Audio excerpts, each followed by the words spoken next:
ертеде табиғат ана, яғни жер шары тынысы кең, табиғаты таза болыпты.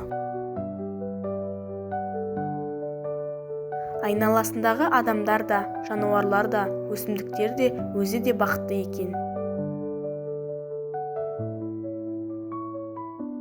Алайда адамдар өте ақылды тіршілік иесі емес пе?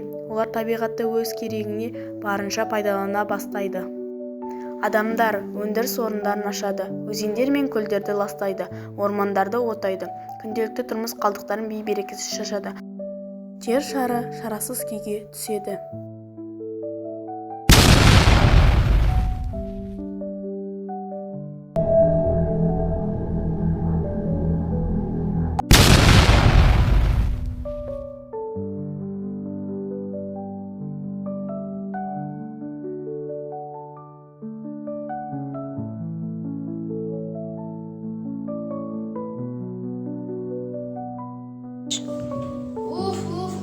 Шаршап кеттім.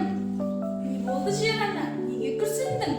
Күрсінбей қайтейін. Адам баласы менің байлығымды пайдаланып қана қоймай, ластауға көшіпті. Бір ғана қазақ жерінде қаншама экология проблемасы бар. Мұның бәрі маған кері әсерін тигізуде. Түсіндім жер ана. Осы сөзіңді адам баласына жеткіземін. Солай етші, әйтпесе менің жағдайым күннен күнге қиындап бара жатыр.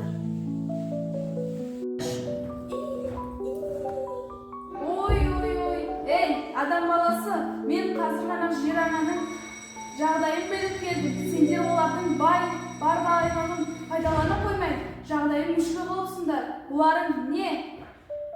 Тиын, дұрыс айттың. Енді ойланып жатырмын. Шынында біздің бұл әрекетіміз дұрыс болмаған екен. Бүгінде бастап біз бұл қателіктердің орнын толтырамыз. Экологиялық акциялар ұйымдастырып, қоқыстарға екінші өмір сыйлауды қарастырамыз. Экологияны, мәдениетті қарастырып, ұрпақтан ұрпаққа өсиет етеміз. Адамдар табиғатпен тығыз өмір сүреді. Ал табиғатты қорғау дегеніміз ауаны ластамау, құстарды аялау, өзен-көл суын бүлдірмеу, жан-жануарларға қамқорлық жасау. Бұл сөзіңе келісемін. Табиғатты бірге аялайық.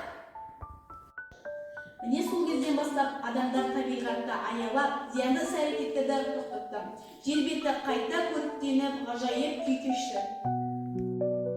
Міне сол кезден бастап жер шары қайта мамыражай тіршілік кешеді.